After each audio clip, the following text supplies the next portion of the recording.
Morning. It's my daily vlog. I'm running late for class this morning, but that'll be okay. So what am I thinking about this morning? I don't know. Bernie Sanders won Wisconsin last night, beating Hillary Clinton by 15 percentage points. Sorry, I know it feels like we're on the back roads here, but I live in a small shitty town with shitty roads. But so yeah, Bernie Sanders beats Hillary Clinton in the Wisconsin primary by 15 percentage points. Ted Cruz also beat Donald Trump last night in Wisconsin, but I don't think it was by 15 percentage points. I think it was closer to 6% or something. But in any case, what makes that kind of historic is the fact that I guess that hasn't happened in 30 years, where the Wisconsin primary has actually been won by not the front-running candidates. So it's kind of interesting. So it's looking like on both sides of the aisle, we're going to be going into a contested convention, both for the Republicans and probably for the Democrats as well. Which is interesting. I could say if there's anything that I've learned from this election cycle, this primary cycle, I guess, is about this whole delegate and the electoral college and how that works and how it's fine. And to be honest with you, I still don't get it. I still don't understand how the whole thing works, or why it's even still necessary. At one point in time, it was, the way I understood it, is the Electoral College was necessary, because the country was so huge, and everybody was so spread out, and being able to count votes, and it was just a technical, logistic nightmare to try to get that done. But now, that's not the case. I mean, we could talk to people could be watching this video on the other side of the planet. It's kind of, we don't have those same issues anymore.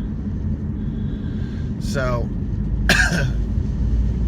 I guess that's one thing that I can take away from this election cycle. There's been so much hatred and just absolute insanity, and just, as far as I'm concerned, just absolute disrespect for the office, and for just the whole process has just been turned into a mockery in this election cycle, and it's pretty horrible. Oh goodness, we're really shaking now.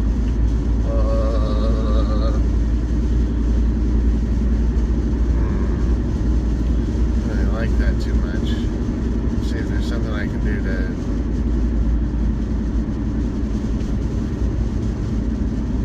see if I can fix something with that for the next video. Anyway, back to what I was saying. So that's one thing I can take away from this election cycle, is I am learning something about the whole electoral college process and delegates and the convention process, which is interesting to me. I mean, I'm not saying that I would ever not run for elected office. God, I can't talk. This morning's horrible. I would. I have ran for civic office before, and I do some other volunteer work and things. And I just don't know if I'd have the patience for high-end politics, for national politics, I guess is how I'm going to say that. I just don't know if I'll have the patience for it. But yeah, so there's some interesting things that are going on in this election cycle. You know, oh God, I'm gonna pass a car. There's a truck I didn't notice. I would have been bad. Boy, that would have made for an interesting video. Head-on collision caught on YouTuber's video feed. But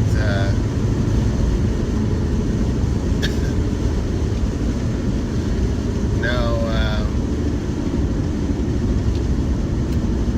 it is. It's been interesting. You know, what I think is really interesting is, and I haven't really been able to like pin it down too well. I don't want to say that I hate anyone, because I think hate is such a strong word. But I strongly dislike Donald Trump. I strongly dislike somebody that manipulates people that much. I strongly dislike somebody who bends the truth. Because I don't necessarily want to say that he lies a lot, but he definitely contorts the truth constantly. I mean, just about every word that comes out of a man's mouth, and that's very disturbing. And I think he would say anything, literally anything, to get a reaction out of people, positive or negative. I mean, I think he literally would say anything. So, you know, there's a lot of people that I know that support Donald Trump, and I don't really get that. I don't understand that. I'm going to try to get this camera to stop bouncing so much here, because I think that's a little ridiculous. There we go. Let's see. Does that help? Does that help at all? No? Not helping? Yeah, let's try this. Let's see. Does that help? I think that might help a little bit. Okay, so anyway, I know a lot of people that support Donald Trump, and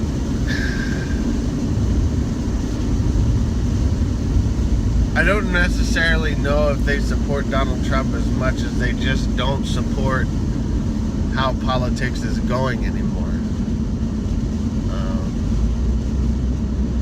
You know, there's something to be said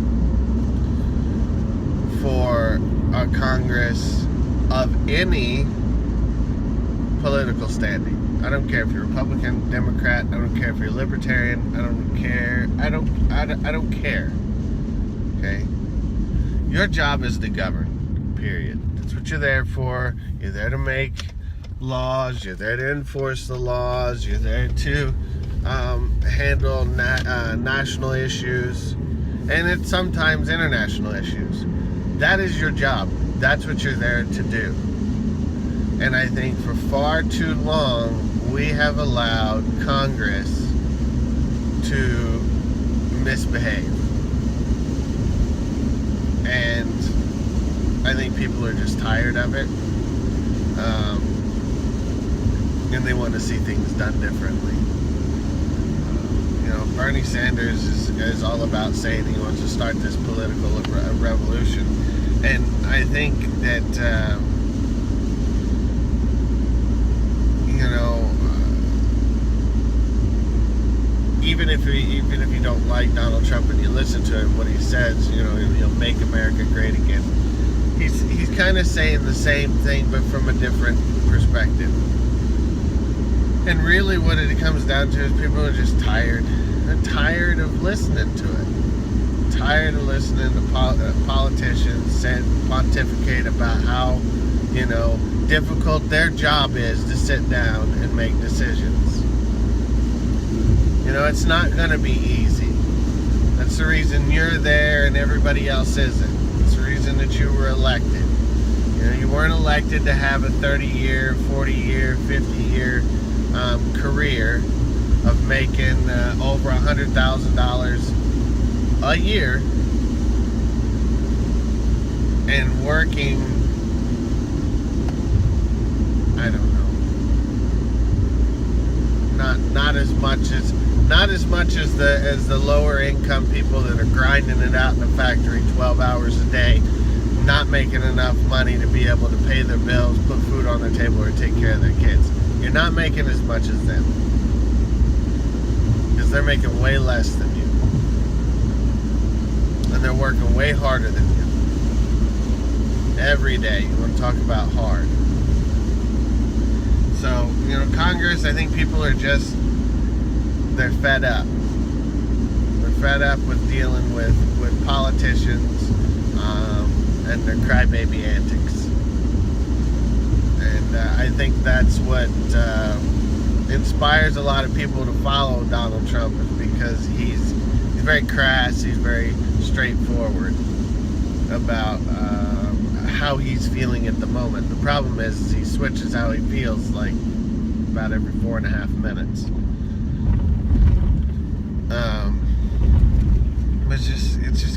It's gotta stop, and the political revolution is gonna happen as long as people like Bernie Sanders and unfortunately Donald Trump are going forward.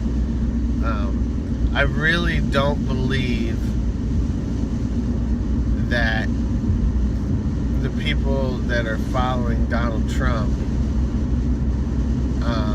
believe in what he's saying. Not all of it. Not all of it.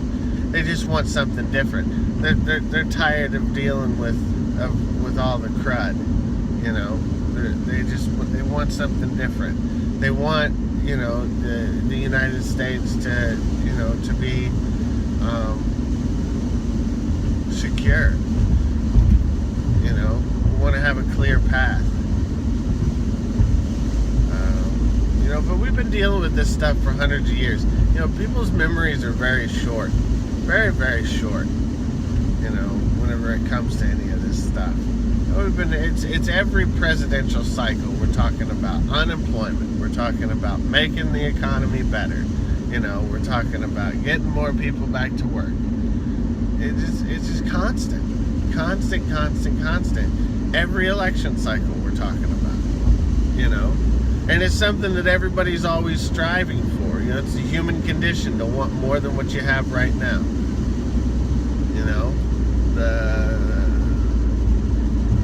got a house, you want either a nicer house, or you're going to want to make improvements to the house that you have. You're constantly striving. That's what makes humanity great, is because we're always striving to improve ourselves, our situation. So, at one point in time,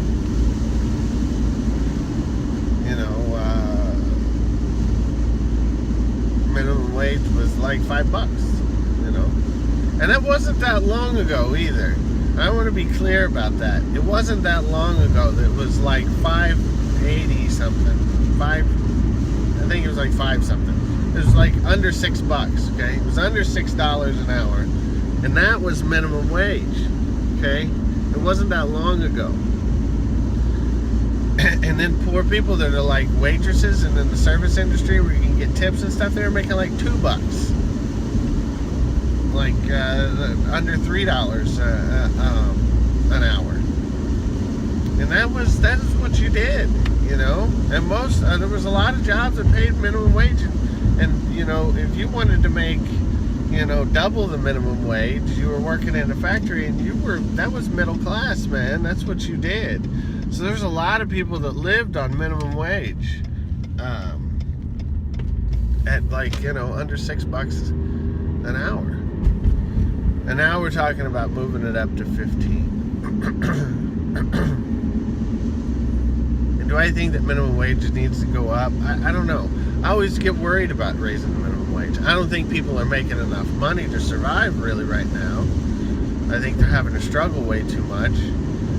But I always get concerned with raising the minimum wage because, you raise the minimum wage, then you cost companies more money. The companies they're not going to just be like, oh, well, I guess our profits shrink. They're not going to do that. They're going to increase the cost of goods. And by increasing the cost of goods, effectively the minimum wage disappears. It doesn't matter. It just doesn't matter.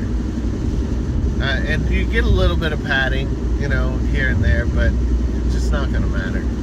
So I don't know what to do. I don't know what the answer is.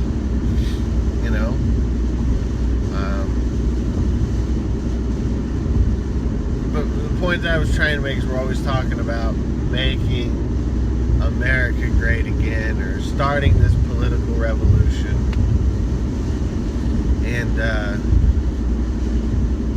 things do need to change, and things will change. I mean, it's human nature. We're gonna make things change constantly.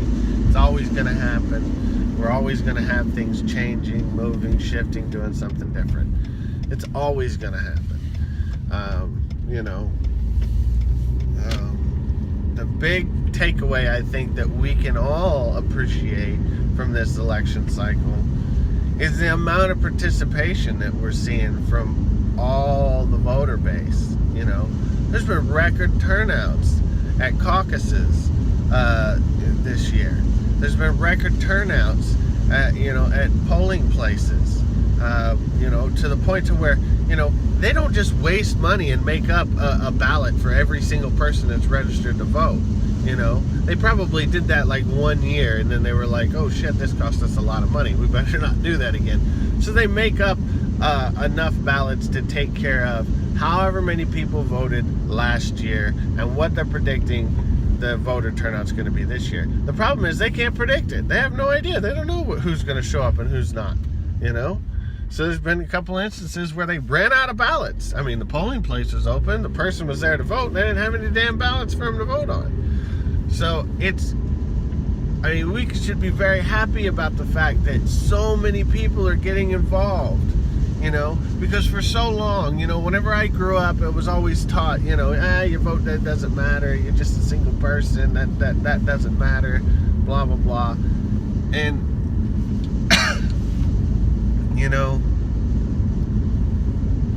it does matter. It always matters. 1,001,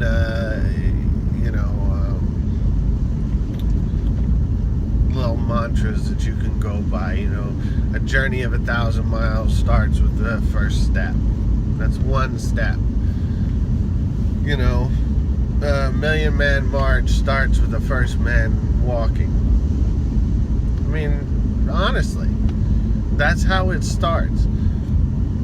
So I hope that future generations understand, and I hope that it sticks with us, because like I said earlier, human memory is fleeting. We don't remember things, and we don't hold on to things like we should. And I hope everybody really latches on to the fact that we can make a difference and have an impact into an election cycle, but we all have to do it. We have to encourage one another to come and go and vote. We need to talk about the issues, and that's the other big part that we can take away from this. Even though there's been a lot of arguments, and anybody who's punching or hitting or throwing or spitting or macing or whatever other people because they're expressing their dislike of your opinion, that's foolish. Don't do that. What is that? That's what animals do. Animals act that way, okay? The unintelligent acts that way. The uncivilized, the unreasonable acts that way. Don't act that way. I've learned that over the years that you have to stop with the violence. You can't force people to think the way you do. You cannot force them to do that. But what you can do is you can educate them about things. You know, I've screamed and hollered at a lot of people and never got them to listen to me, not one bit. And then I've talked very calm, quietly, and respectfully to someone and just showed them one small iota of how they were wrong. And they may not accept it for the moment, but a lot of times they'll come back and be like, explain to me more about what you were saying. Because you've intrigued them. You can educate people. And that's what we need to do. We need to embrace one another. We need to understand one another. You know, we need to understand that we don't like certain things about one another.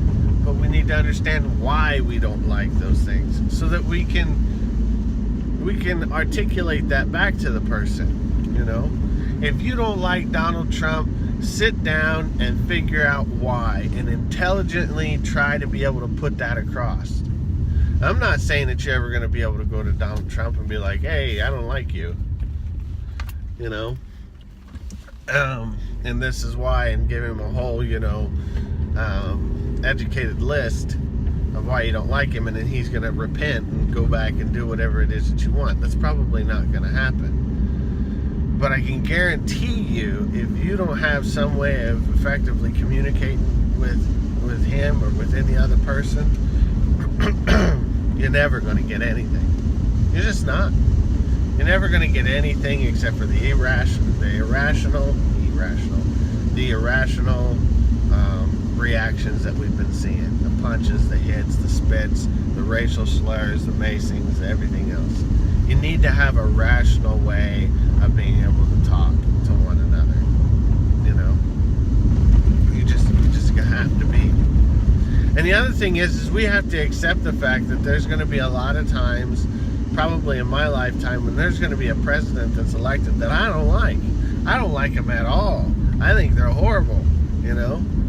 And I'm sure that for other people watching this video, they're going to have somebody who I'm going to think is great and they're not going to like. The beauty part of the situation is they're only there for 4 years. 4 years. And then they got to run again. And most of the time they get reelected because they're the incumbent. And that everybody knows that they can only be president for 2 terms, 2 4-year terms in their entire lifetime. That's it. They only get 8 years. That's it. So, you know, that's all you gotta deal with them. And I know that 8 years sounds like a long time, and it is. You know, for me, I'm 34 years old, so 8 years. I'll be 35. I'll be 35 in July. So that means that whenever this next president is elected, they're going to be president until I'm 43. Ugh. Sounds like a long time. But, you know, most people are going to live nowadays until they're 80 years old. It means you're going to see 10 presidents. If they all have 8-year terms, which most of them do. You're going to see 10 presidents. So 1 out of 10 sucks. It's not that big of a deal. 2 out of 10, 3 out of 10, you know? Who knows?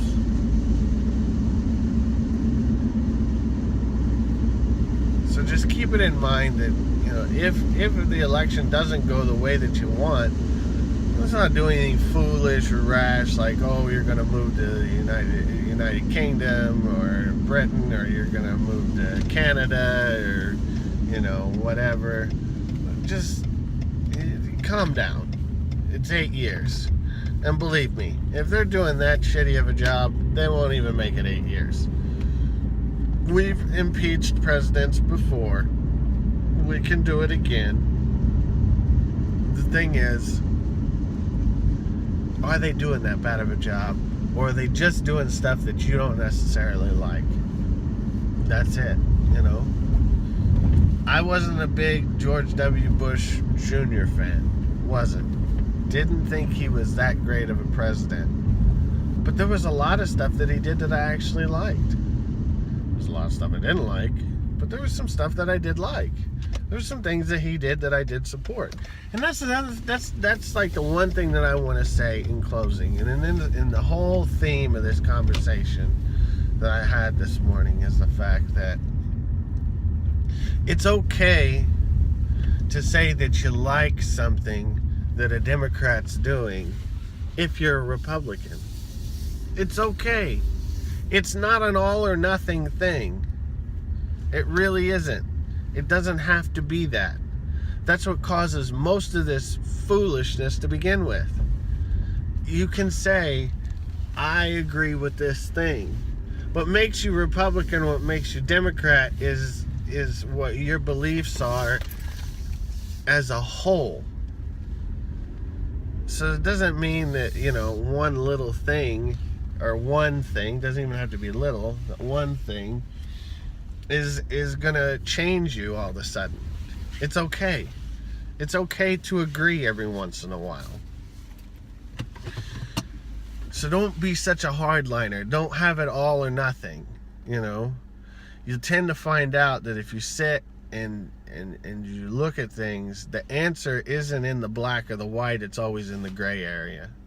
It's always towards the middle. It's not Republican or Democrat. It's a bipartisan thing. It's somewhere in between. The best things that happen in life happen from compromise. Because compromise is respecting both sides' opinions, and, that is what creates lasting change.